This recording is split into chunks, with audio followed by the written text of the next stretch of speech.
Како што можете да видите и денеска се видно беше присуството, се чувствуваше притисокот кој што го имаат судиите по секоја цена,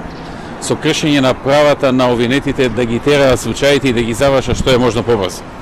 Имено денеска ни беше кажано дека, барем што се однесува до мене, дека ќе имам само еден ден, и тоа не цел, 3 часа во тој ден, да можам да прочитам десетици илјади страни што ги испратил СЈО-от, кои што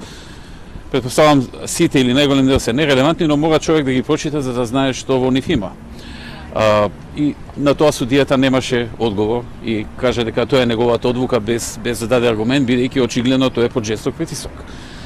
Жесток притисок да во овој период се зборува за овие случаи, наместо да се зборува за клучните теми во државата. Впрочем, ако ги погледнете агрегатите, например,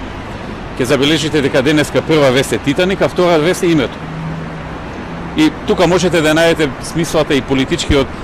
политичкиот моментум за целиот овој прогон, за целата оваа хајка што се прави и за инсистирањето да секој ден има рочишта и секој ден се бидеме малтретирани без да ни се даде право воопшто да се подготвиме.